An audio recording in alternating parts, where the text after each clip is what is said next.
Good morning students. आज हम geometry का क्लास चालू करने जा रहे हैं। किसका? जियोमेट्री का। तो जियोमेट्री के बारे में पढ़ने से पहले एक्चुअली जियोमेट्री होता क्या है उसके बारे में जानने की क्या करते हैं, कोशिश करते हैं। ये दो शब्दों से मिलके बना है। कितने शब्दों से मिलके बना है? दो शब्दों से मिलके बना है। एक पहला जो शब्द है इसका मतलब होता है जियो, और दूसरा जो होता है ना ये होता है मेट्रॉन। दो शब्दों से मिलके बना है, जियो और मेट्रॉन से। यानी जियोमेट्री ग्रीक के दो शब्दों से मिलके बना है। एक का नाम होता है जियो और दूसरे का नाम है मेट्रॉन। जियो का मतलब होता है भूमि।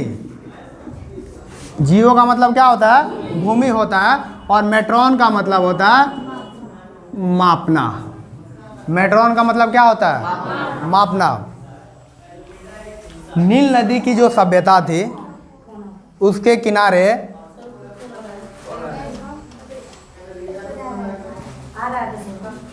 अभी कटा हुआ ना, नील नदी के किनारे जो मतलब बसे हुए थे नीलवासी, वो क्या करते थे?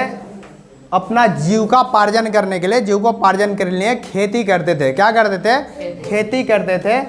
और ऐसे क्या करते थे? सिंबल लगाते थे अपने खेतों में, सिंबल बनाते रहते थे खेतों में।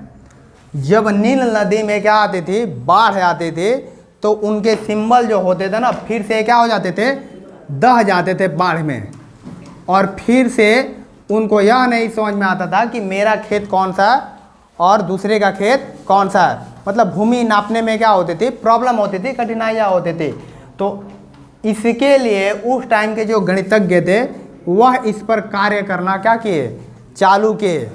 और कार्य चालू किए और धीरे धीरे जियोमेट्री का क्या किए? विकास किए। जियोमेट्री का जो पिता है वो यूक्लिड को माना जाता है। किसको माना जाता है?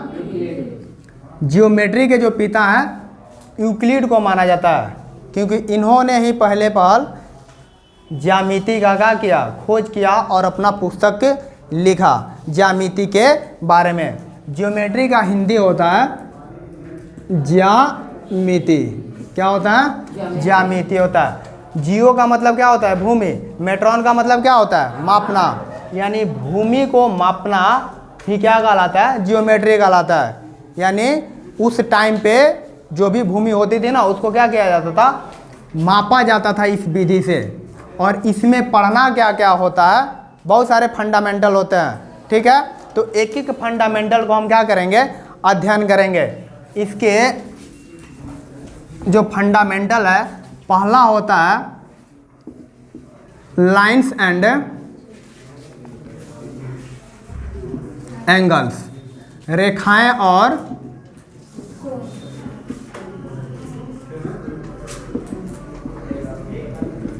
कोण। दूसरा जो हमको पढ़ना है ट्राइएंगल। क्या पढ़ना है? ट्राइएंगल। इसे क्या कहते हैं हम? त्रिभुज कहते हैं। तीसरा जो हमारा है क्वाड्रिलेटरल।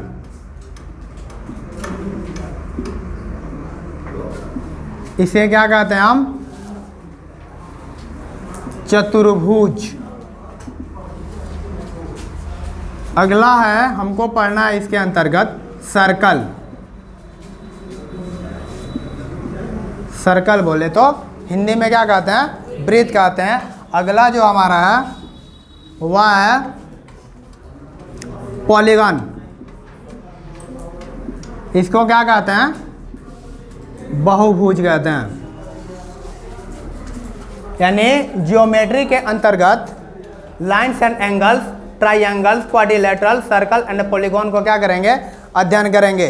इसी के अंतर्गत पूरा जियोमेट्री क्या है? निहित है। समझ में बात आ रही है? यानी lines and angles, triangle, quadrilateral, circle, polygon, इन सब आकृतियों के बारे में हम क्या करेंगे? एक एक करके अध्ययन करेंगे। ठीक है, वह किसके अंतर्गत आता है? जियोमेट्री के अंतर्गत आता है। ठीक है, तो पहला जो है हमारा क्या है? लाइंस एंड एंगल्स है, रेखाएं और क्या है? कोण है। इसके बारे में अध्ययन करते हैं।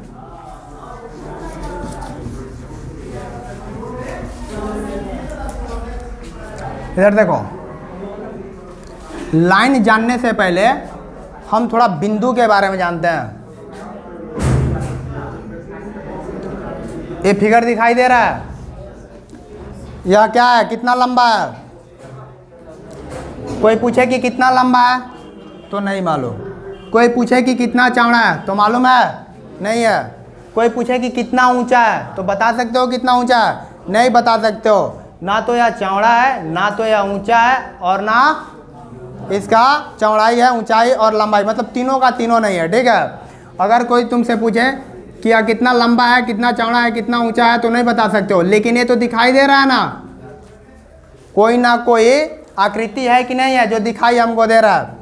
लेकिन क्या है, ना तो ऊंचा है, ना चौड़ा है, ना लंबा है, लेकिन फिर भी यह दिखाई हमको क्या कर रहा है, दे रहा है। ठीक है। तो अगर तुमसे कोई पूछे कि इसको हम क्या कहेंगे, इसका क्या नाम देंगे, डिफिनीशन क्या देंगे इसका, मतलब इससे बिंदु को इसको क्या कहते हैं हम, बिंदु कहते हैं। इंग्लिश में क्या कहते हैं, पॉइंट कहते हैं। इंग्लिश में क्या कहते हैं, पॉइंट कहते हैं। अगर तुमसे कोई पूछे कि बताओ इस बिंदु का डिफिनीशन देना हो तो तुम कैसे डिफिनीशन दे सकते हो, डिफिनीशन क्या दोगे इसका, यानी इसका डिफिनीशन क्या होगा कि वैसी आकृति, यह एक आकृति है कि नहीं है, दिखाई दे रहा है तो आकृति है, दिखाई दे रहा है तो क्या है, फिगर है। जो दिखाई नहीं देगा उसका फिगर मतलब होगा, आकृति होगा, नहीं होगा। मतलब जो दिखाई दे रहा है वह हमारा क्या है, आकृति है। मतलब वैसी आकृति जिसकी न लंबाई हो, न चौड़ाई हो और न ऊंचाई हो, मतलब कुछ भी ना हो, वह क्या कहलाता है, पॉइंट कहलाता है। क्या कहलाता है, पॉइंट कहलाता है। न जिसकी लंबाई हो, न चौड़ाई हो, न ऊंचाई हो, क्या कहलाता है, पॉइंट कहलाता है। बात आ रही समझ में? या ऐसे भी कह सकते हो, ऐसे मान लो एक सर्कल हमने बनाया तो इसमें एक त्रिज्या होती है। त्रिज्या होती है कि नहीं होती है, त्रिज्या होती है। लेकिन बताओ इसमें कितने, ये भी तो सर्कल के टाइप का है, सर्कल के टाइप का है ना। अगर तुमसे पूछे कि इस सर्कल का रेडियस कितना है, त्रिज्या कितना है, तो बता सकते हो? नहीं बता सकते हो। तो इसका डिफिनीशन एक और तरीके से दे सकते हो कि वैसा वृत्त जो जिसका रेडियस क्या हो, शून्य हो, वैसा वृत्त जिसका रेडियस, जिसका त्रिज्या क्या हो, शून्य हो, क्या कहलाता है, बिंदु कहलाता है। वैसी वृत्त जिसकी त्रिज्या क्या हो, शून्य हो, क्या कहलाता है, बिंदु कहलाता है। समझ में आया ना? यानी बिंदु का तुम क्या दे सकते हो डिफिनीशन, वैसा वृत्त जिसका त्रिज्या शून्य हो, क्या कहलाता है, बिंदु कहलाता है। क्या कहलाता है, बिंदु कहलाता है। अब देखो इसका त्रिज्या बताओ कितना है, त्रिज्या कुछ निकल रहा है मान, नहीं निकल रहा है, तो त्रिज्या 0 है, तो त्रिज्या 0 है तो क्या है, बिंदु है। क्या है, बिंदु है। अब अगला इसमें का जो टॉपिक है, ये देखो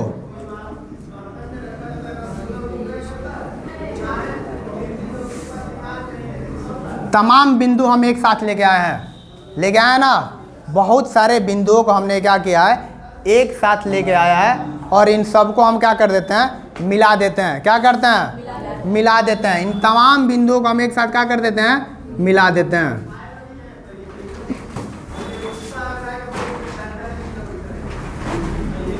अब देखो इसमें बहुत सारे बिंदु मिलाए हैं, बहुत सारे बिंदु, अनंत बिंदुओं से मिलके बना है। काउंट कर सकते हैं, नहीं काउंट कर सकते हैं। यानी अनंत बिंदुओं से मिलके इसका क्या हुआ है, निर्माण हुआ है। समझ में आया ना? तब देखो वैसी आकृति, ये भी तो एक आकृति बन गई है, आकृति बनी है ना। वैसी आकृति जो बिंदुओं से, अनंत बिंदुओं से मिलके बना हो, कैसी आकृति, वैसी आकृति जो अनंत बिंदुओं से मिलके बना हो, क्या कहलाता है, लाइन कहलाता है। क्या कहलाता है, लाइन कहलाता है। यानी वैसी आकृति जो अनंत बिंदुओं से, अगर इसको हम छोटे छोटे पॉइंट में काटना चालू करें, छोटे छोटे पॉइंट में क्या करना चालू करें, काटना चालू करें, तो इसके बीच में अनंत पॉइंट क्या हो सकते हैं, मिल सकते हैं, और उन्हीं पॉइंटों से मिलके किसका निर्माण हुआ है, इस लाइन का क्या हुआ है, निर्माण हुआ है। इस लाइन का क्या हुआ है, निर्माण हुआ है। दूसरा कंडीशन, अगर इसके दोनों तरफ हम क्या कर दें, एरो का निर्माण कर दें, एरो लगा दें, दोनों तरफ क्या कर दें, एरो लगा दें, तो इसका मतलब यह हुआ कि इसको इधर अनंत तक क्या कर सकते हो, बढ़ा सकते हो, और इसको भी इधर अनंत तक क्या कर सकते हो, बढ़ा सकते हो। बात आ रही है समझ में? इसको भी अनंत तक हम क्या कर सकते हैं, बढ़ा सकते हैं, और इसको भी अनंत तक इधर हम क्या कर सकते हैं, बढ़ा सकते हैं। ठीक है, यानी लाइन का कोई भी अंत पॉइंट नहीं होता है। बात आ रही है समझ में? लाइन का कोई एंड पॉइंट नहीं होता है, यानी दोनों तरफ इसको क्या कर सकते हैं, हम आगे पीछे बढ़ा सकते हैं। बात आ रही है समझ में? यानी इसका तो ना तो अंत होता है ना शुरू होता है। लाइन का क्या होता है, ना तो अंत होता है और ना ही शुरू होता है। इसको दोनों तरफ हम क्या कर सकते हैं, बढ़ा सकते हैं। इसकी कोई निश्चित लंबाई नहीं होती है, लाइन की निश्चित लंबाई नहीं होती है। बात आ रही है समझ में? समझ में आ रहा है ना? लाइन की कोई निश्चित लंबाई नहीं होती है। इसको आगे पीछे जितना मर्जी उतना क्या कर सकते हैं, हम बढ़ा सकते हैं। ठीक है, इसको हम क्या कहते हैं हिंदी में, रेखा कहते हैं। क्या कहते हैं, रेखा कहते हैं। बात आ रही समझ में? लेकिन यह एक बड़ी सी लाइन है, इसकी निश्चित दूरी नहीं है, इसकी कोई निश्चित दूरी नहीं ना है, लेकिन एक लाइन है। क्या है, एक लाइन है। इस बड़ी सी लाइन में से हमने एक निश्चित दूरी की लंबाई माप के क्या किया, काट लिया, उसमें से बाहर निकाल लिया। मान लो हमने यहाँ से यहाँ तक 50 सेंटीमीटर का, कितना सेंटीमीटर का, 50 सेंटीमीटर का इस बड़े लाइन में से काट के क्या कर दिया, बाहर निकाल दिया। कहाँ निकाल दिया, बाहर निकाल दिया। तो बाहर निकालेंगे तो बाहर कितना निकलेगा, 50 सेंटीमीटर का निकलेगा। कितना सेंटीमीटर का निकलेगा, 50 सेंटीमीटर का निकलेगा। अब इसकी देखो लंबाई क्या हो गई है, निश्चित हो गई है। इसकी लंबाई क्या हो गई है, निश्चित हो गई है। तो जब इसकी लंबाई निश्चित हो जाएगी तो इसके शुरुआत का पॉइंट, किसका पॉइंट, शुरू का पॉइंट और अंत का पॉइंट दोनों हम क्या कर सकते हैं, ज्ञात कर सकते हैं। ज्ञात कर सकते हैं, यानी शुरू से लास्ट तक है कितना, तो शुरू का पॉइंट और लास्ट का पॉइंट हम तो निकाल सकते हैं ना, एक्चुअली निकाल सकते हैं। ठीक है, तो जब दोनों मान हमको ज्ञात है, दोनों पॉइंट ज्ञात हैं, तो इसको हम क्या कहते हैं, लाइन सेगमेंट कहते हैं। क्या कहते हैं, क्या कहते हैं। अब देखो इसका डिफिनीशन अब क्या हो जाएगा, इसको कहते हैं रेखाखंड। क्या कहते हैं, रेखाखंड। वह लाइन जिसकी दूरी निश्चित हो, क्या हो, वह लाइन जिसकी दूरी क्या हो, निश्चित हो, क्या कहलाता है, लाइन सेगमेंट कहलाता है। क्या कहलाता है, और उसका शुरू का बिंदु और अंत का बिंदु दोनों को हम क्या कर सकते हैं, निकाल सकते हैं। दोनों को हम क्या कर सकते हैं, फाइंड आउट कर सकते हैं, निकाल सकते हैं। उसी को हम क्या कहते हैं, लाइन सेगमेंट कहते हैं। क्या कहते हैं, लाइन सेगमेंट कहते हैं। ठीक है, उसके बाद देखो मान लो एक शुरुआत बिंदु है, ठीक है, यहाँ से हमने एक किरण को निकाला। देखो इधर एक तरफ तीर नहीं है, एरो नहीं है ना, लेकिन एक तरफ क्या है, एरो है। एक तरफ एरो है लेकिन एक तरफ एरो नहीं है। इसका मतलब हुआ इधर का पॉइंट हम ज्ञात कर सकते हैं। किधर का पॉइंट, इधर का पॉइंट ज्ञात कर सकते हैं। उधर मत देखो, इधर देखो। हाँ, इधर देखेगी तो समझ में आएगा। ठीक है, इधर क्या है, शुरुआत बिंदु है। क्या है, शुरुआत बिंदु। ये पता चल रहा है ना कि कहाँ से निकल रहा है लाइन, निकल रहा है ना, यानी इसी पॉइंट से हमारा लाइन क्या हो रहा है, निकल रहा है। लेकिन कहाँ तक जा रहा है इसका कोई गारंटी नहीं है। समझ में आया ना। तो ऐसे लाइन को हम क्या नाम देते हैं, रे। इसको क्या कहते हैं, रे। रे मतलब होता है क्या, किरण। रे मतलब क्या होता है, किरण। यानी वैसा लाइन जिसका एक बिंदु मालूम हो और एक बिंदु मालूम न हो उसे हम क्या कहते हैं? किरण कहते हैं। बात आ रही समझ में? यानी एक बिंदु मालूम हो और एक बिंदु मालूम न हो उसे हम क्या कहते हैं? किरण कहते हैं। अब देखो जैसे मान लो अपना सूर्य हो गया, कौन सा? ये सन है। क्या है? सन। अब देखो सन से जो किरणें निकलती है, लाइट ऐसे निकलता है, ये तो फिक्स है कि सूर्य से निकल रहा है, फिक्स है ना? फिक्स है कि सूर्य से निकल रहा है, लेकिन जा कहाँ तक रहा है बताओ, ज्ञात किया जा सकता है? कोई निकाल सकता है? नहीं निकाल सकता है। ये देखो ये क्या है? सन है, ठीक है। अब सन से जो भी रे निकलती है, किरण निकलती है, एक्चुअली पृथ्वी तक ही आती है? नहीं, पृथ्वी के बाहर भी जाती है, दूसरे प्लानेट पर भी जाती है, सिर्फ पृथ्वी तक ही थोड़ी पहुँचती है। लेकिन फिक्स है कि निकलता कहाँ से? निकलता कहाँ से भाई?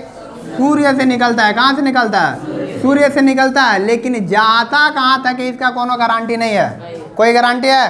कोनो गारंटी नहीं है, लेकिन फिक्स है। जैसे तुम लोग टार्च मारते हो वैसे, हाँ, ये तो फिक्स है कि यहाँ से टार्च से निकल रहा है, लेकिन जा कहाँ तक रहा है इसका कोनो गारंटी है? नहीं ना। तो वैसे रे का सेम कंडीशन है, ये निकल रहा है यहाँ से निकल रहा है ना यहाँ से, लेकिन जा कहाँ तक रहा है इसका कोई गारंटी नहीं है। तो ऐसी आकृति को हम क्या कहेंगे? किरण कहेंगे। क्या कहेंगे? इंग्लिश में रे कहेंगे, हिंदी में क्या कहेंगे? किरण कहेंगे। अगर देखो लाइन को अगर हम इसको नाम दे दें ए बी लाइन, कौन सा लाइन? ए बी लाइन। तो इस लाइन को अगर हमको रिप्रेजेंट करना हो, क्या करना हो? रिप्रेजेंट करना हो, तो कैसे रिप्रेजेंट करेंगे? इस लाइन को लिखना हो हमको तो लिखेंगे ए बी लाइन। क्या लिखेंगे? A B line. क्या लिखेंगे? A B line. अगर मान लो हमने इस लाइन सेगमेंट का नाम रख दिया सी डी, क्या नाम रखा? सी डी नाम रखा, और इस लाइन सेगमेंट को हमको रिप्रेजेंट करना हो, क्या करना हो? लाइन सेगमेंट को रिप्रेजेंट करना हो तो हम क्या लिखेंगे? सी डी, और दोनों तरफ ऐसे रहेगा, ठीक है। इधर दोनों तरफ क्या रहेगा? एरो रहेगा, इस पर एरो नहीं रहेगा। अगर रे का नाम हमने लिख दिया कि मान लो एक कौन सा रे है? ए बी रे है। कौन सा रे है? ए बी रे है, ए बी। इस रे को हमको क्या करना है? दर्शाना है। तो ए बी रे को दर्शाना हो तो कैसे दर्शाएंगे हम? ए बी एक तरफ रहेगा, एक तरफ नहीं रहेगा। ये रहा तुम्हारा ए बी किरण। बातें आई समझ में? तो ये हुआ लाइन, ये हुआ लाइन सेगमेंट, और ये हुआ रे। समझ में आया ना? अब ये लाइन होता कितने प्रकार का है? समझ में आया ना? ये लाइन एक्चुअली कितने प्रकार से होते हैं? समझ में आ रहा है? तो लाइन होते कितने प्रकार से हैं उसको जानने की क्या करते हैं? कोशिश करते हैं।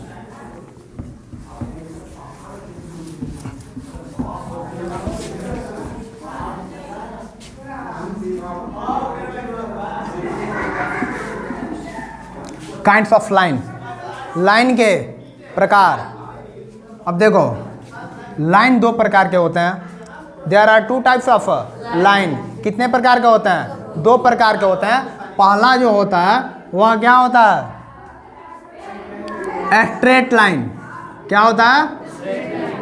स्ट्रेट लाइन होता है। इसे हिंदी में क्या कहते हैं? सरल रेखा। क्या कहते हैं? सरल रेखा। क्या कहते हैं? सरल रेखा। या इसी का एक और नाम है, क्या नाम है? सीधी रेखा। क्या कह सकते हो? सीधी रेखा। दूसरा जो अपना होता है कर्व लाइन। क्या होता है? Curve line. इसे क्या कहते हैं? वक्र रेखा कहते हैं। क्या कहते हैं? वक्र रेखा। या इसको टेढ़ी मेढ़ी भी कह सकते हो। जैसे बहुत से देहात में लोग नहीं बोलते हैं, नहीं टेढ़े मेढ़े, यानी इसको टेढ़ी मेढ़ी भी कह सकते हो। या शुद्ध शुद्ध बोलना है तो क्या बोलो? वक्र रेखा। क्या कह सकते हैं? वक्र रेखा। यानी कितने प्रकार का होता है? There are two types of line. First is straight line and second is curve line. ये लाइन कितने प्रकार के होते हैं? दो प्रकार के, straight line and curve line. But which is called to straight line, सरल रेखा होता क्या है, बात आ रही समझ में, उसको जानने की कोशिश करते हैं।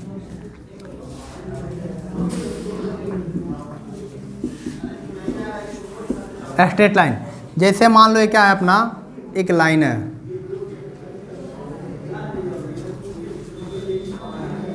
बताओ कहीं मुड़ा है? नहीं ना मुड़ा है। यह एक सीधी वे पर, सीधी पथ पर क्या कर रही है, गमन कर रही है।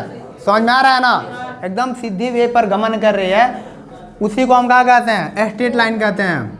वैसा रेखा, वैसी लाइन जो क्या करें, एक सीधी पथ पर गमन करती हो, क्या करती हो, एक सीधी पथ पर गमन करती हो, क्या कहलाता है, स्ट्रेट लाइन कहलाता है। क्या कहलाता है, स्ट्रेट लाइन कहलाता है। वैसी रेखा जो एक सीधी पथ पर क्या करें, गमन करें, क्या कहलाता है, स्ट्रेट लाइन कहलाता है। बात आ रही समझ में। दूसरा अपना है कर्व लाइन। कौन सा line, curve line. Curve line क्या होता है,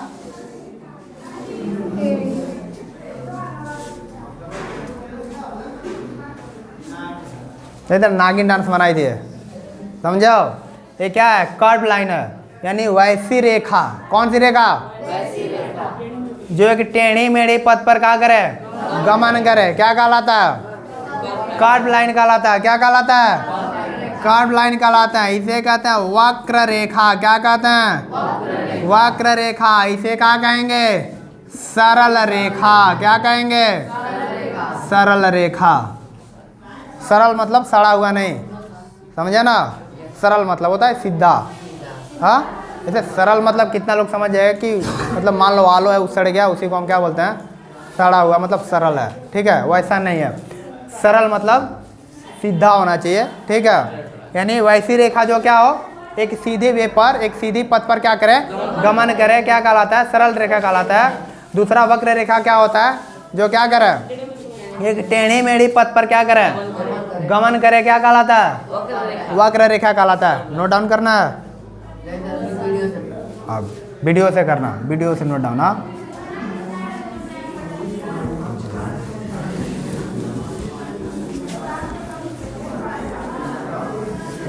अब देखो, अब दूसरा टॉपिक लिखाए थे क्या, एंगल। क्या लिखाए थे, एंगल। एंगल मतलब क्या होता है, कोण। अब एंगल किसे कहते हैं, बातें आई समझ में। तो मान लो या तुम्हारा एक बिंदु है, दिखाई दे रहा है, का मुँह बार है वैसे करके, तुमको हंसने में कोनो मज़ा आता है। हाँ, तू हंसते हंसते हुए आएगा दुनिया में, हाँ, हंसते हंसते ऊपर भी जाएगा, है, ओकरे सिवा दूसरा काम नहीं है। इसको समझ में आया चाहना है, मुंह बाते रहेगा, हाँ हाँ करते रहेगा, है। इसको जब भी देखता हूँ ऐसे करता रहता है, हंसते हंसते आया, हंसते हंसते जाएगा, है, रोता होगा भी हंस हंस के, समझो। देखो मार दिया ना मुँह। इधर देखो, इधर से मान लो एक लाइन आई, आके यहाँ मिल गई, आके मिली ना, इस पॉइंट पर आके लाइन क्या हो गई, मिल गई। इधर से भी एक लाइन आके इस पर क्या हो गई, मिल गई। देख रहे हो, दोनों एक ही पॉइंट पर मिला है ना। एक इधर से लाइन आया, एक इधर से लाइन आया, और दोनों एक ही पॉइंट पर आके क्या हो गए, मिल गए। तो जिधर मिले हुए हैं, एक तरफ का पार्ट उठ गया है, उठा है कि नहीं उठा है, एक तरफ का पार्ट ऐसे उठ गया है, तो उठे हुए पार्ट को हम कहते हैं शीर्ष। क्या कहते हैं, इंग्लिश में वर्टेक्स कहते हैं। क्या कहते हैं, और जिधर का पार्ट झुक गया है, ऐसे मिला है तो इधर का पार्ट क्या हो गया, अंदर का झुक गया है, तो जिधर का पार्ट झुक गया है उसे हम क्या कहते हैं, एंगल। क्या कहते हैं, एंगल। इसे हिंदी में क्या कहेंगे, कोण कहेंगे। क्या कहेंगे, अब देखो, ये रेखा ये दो हो सकता है, दो से अधिक भी हो सकता है, लेकिन अकेले नहीं हो सकता। अकेले रहेगा तो एंगल का निर्माण करेगा, नहीं करेगा। बताओ, एक ऐसा एंगल का निर्माण किया है, एंगल का निर्माण हुआ है, नहीं हुआ है। कम से कम दो या 2 से अधिक होना चाहिए, कम से कम 2 या 2 से अधिक होना चाहिए। बोलो क्या है तुमको, कोनो प्रॉब्लम है? खुशबू, खुशी, हाँ हाँ, हम क्या बताएं? बोलना नहीं है, बात आ रही है समझ में? हाँ हाँ ठाकुर जी बोलिए क्या कह रहे हैं? हाँ स्कूल जाना है, हमको भी स्कूल जाना है। इधर देखो, यह क्या है? एक लाइन है, एक लाइन है ना। अब बताओ एंगल का निर्माण किया है, कहीं झुका हुआ है नहीं ना। कम से कम 2 लाइन होना जरूरी है। कितना लाइन? 2 लाइन होगा तभी एंगल का निर्माण होगा, नहीं तो एंगल का निर्माण नहीं होगा। तो देखो, या 2 से अधिक भी हो सकता है, हो सकता है नहीं होता है। समझ में आई ना बात? हो सकने में क्या होता है? कन्फ्यूजन है, मतलब पॉसिबिलिटी बहुत ही कम है, होता ही है। इधर देखो, एक लाइन इधर से आया, एक लाइन इधर से, एक लाइन मान लो इधर से। अब बताओ, मान लो एक लाइन इधर से भी आया, 2 से अधिक लाइन मिला हुआ है कि नहीं मिला हुआ है? मिला हुआ है ना। एक इधर एंगल का निर्माण हो रहा है, एक इधर एंगल का निर्माण हो रहा है, एक इधर एंगल का निर्माण हो रहा है। कितने एंगलों का निर्माण हो रहा है? 3। बात आ रही है समझ में? यानी 2 या 2 से अधिक के क्या हो सकते हैं? 2 या 2 से अधिक रेखा हो सकते हैं कोण के निर्माण करने में। बात आ रही है समझ में? यानी 2 या 2 से अधिक रेखाएं जब किसी एक ही बिंदु पर आके मिले, कहाँ मिले? एक ही बिंदु पर मिलना, एक ही बिंदु पर मिलेगा, एक से ज़्यादा बिंदु पर नहीं मिलता है। बताओ, एक पॉइंट है, इधर से आएगा तो इसी पर ना मिलेगा, और इधर से आएगा तो इसी पर ना मिलेगा, एक ही पॉइंट पर मिल रहा है ना। कितने पॉइंट पर मिल रहा है? एक से अधिक पॉइंट पर नहीं मिलता है। यानी 2 या 2 से अधिक रेखाएं जब किसी एक ही बिंदु पर आके क्या करें? मिले, और जिससे जो झुकाव उत्पन्न होता है उसी को हम क्या कहते हैं? कोण कहते हैं। और जो पार्ट उठ जाता है उसे हम क्या कहते हैं? शीर्ष कहते हैं। क्या कहते हैं? शीर्ष कहते हैं। इंग्लिश में क्या कहते हैं? वर्टेक्स कहते हैं। बात आ रही समझ में? अब तो कोण बता सकते हो ना कि कोण क्या होता है? कोण क्या होता है? जब 2 या 2 से अधिक रेखाएं किसी एक ही बिंदु पर आकर के मिले और उससे जो झुकाव उत्पन्न होगा वही क्या कहलाएगा? कोण कहलाएगा। और जिधर का पार्ट उठेगा वह उसका वर्टेक्स यानी शीर्ष कहलाएगा। क्या कहलाएगा? शीर्ष कहलाएगा। अब देखते हैं एंगल एक्चुअली होते कितने प्रकार के हैं।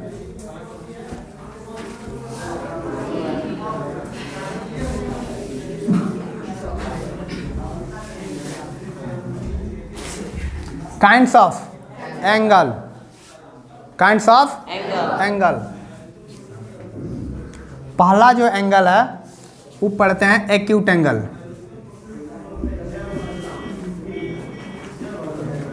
इसे हम हिंदी में क्या कहते हैं? न्यून कोण। कौन सा कोण? न्यून कोण। अब न्यून कोण क्या होता है?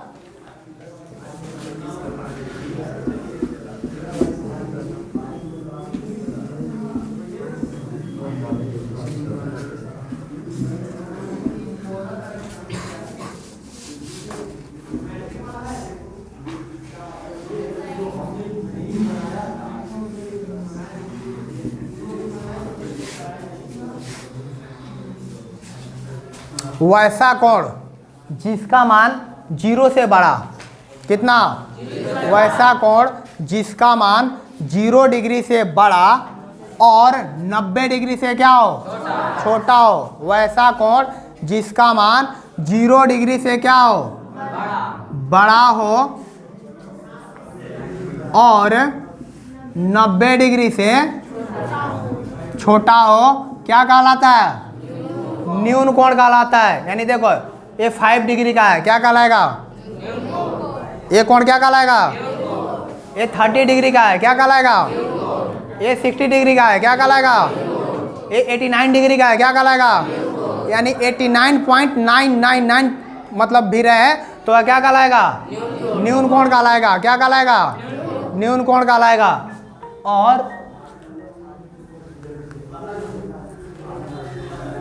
और कितना हो? 0 से मतलब 0.1 डिग्री भी रहे तो यह क्या कहलाएगा? न्यून कोण कहलाएगा। बात आ रही समझ में? यानी वैसा कोण जिसका मान 0 डिग्री से बड़ा और 90 डिग्री से क्या हो? छोटा हो, क्या कहलाएगा? एक्यूट एंगल कहलाएगा, यानी न्यून कोण कहलाएगा। क्या कहलाएगा? न्यून कोण। अब तो समझ में आया ना? अगर कोई तुमसे पूछे कि which is called to acute angle तो क्या बताओगे? वैसा कोण जिसका मान 0 डिग्री से बड़ा और 90 डिग्री से क्या हो? छोटा हो, क्या कहलाता है? न्यून कोण कहलाता है। अब बताओ, क्या 2 डिग्री कैसा एंगल है? न्यून कोण है। 75 डिग्री कैसा कोण है? न्यून कोण है। यानी एक्यूट एंगल क्या होता है? 0 से बड़ा होना चाहिए और 90 डिग्री से क्या होना चाहिए? छोटा होना चाहिए। क्या कहलाता है? न्यून कोण कहलाता है। दूसरा जो एंगल है अपना,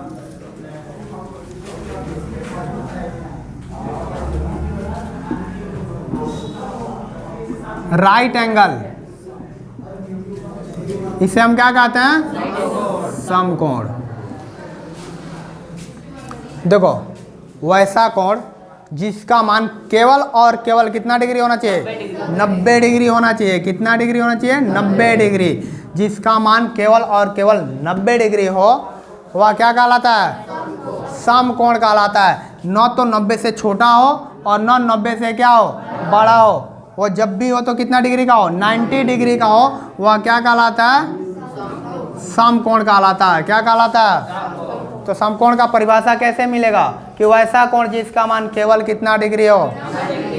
वैसा कोण जिसका मान केवल और केवल कितना डिग्री होना चाहिए? 90 डिग्री होना चाहिए। क्या कहलाएगा? समकोण कहलाएगा। राइट एंगल कहलाएगा। क्या कहलाएगा? राइट एंगल कहलाएगा। ऐसे राइट एंगल का निर्माण होता है। अगला है तुम्हारा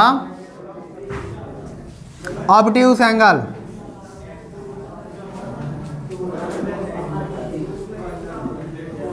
इसे कहते हैं अधिक कोण।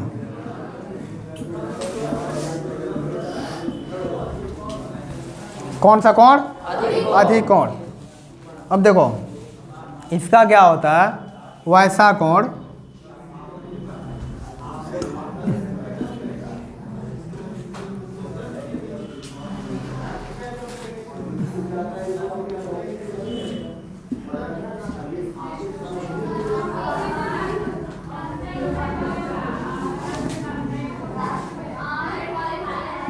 वैसा कोण जिसका मान 90 डिग्री से बड़ा, 90 डिग्री से बड़ा और 180 डिग्री से छोटा हो। क्या हो? वैसा कोण जिसका मान 90 डिग्री से बड़ा और 180 डिग्री से क्या हो? छोटा हो।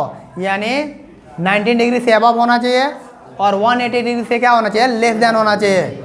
मतलब वैसा कोण जिसका मान 90 से बड़ा होना चाहिए और 180 डिग्री से छोटा होना चाहिए। क्या कहलाएगा? अधिक कोण कहलाता है। क्या कहलाता है? अधिक कोण। तो बताओ, 120 डिग्री कैसा कोण है? ऑब्ट्यूस है ना?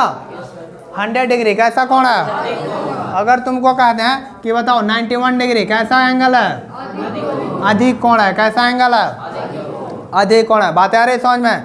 यानी वैसा कोण जिसका मान कितना हो? 90 डिग्री से ज़्यादा हो और कितना? 180 डिग्री से क्या हो? कम हो। क्या कहलाता है? ऑब्ट्यूस एंगल कहलाता है। हिंदी में उसे क्या कहते हैं? अधिक कोण कहते हैं। बातें आ रही समझ में? अब नेक्स्ट क्लास में इसके बारे में और क्या किया जाएगा? डिटेल में बताया जाएगा। Got it? तब तक के लिए धन्यवाद। वीडियो बंद कराओ।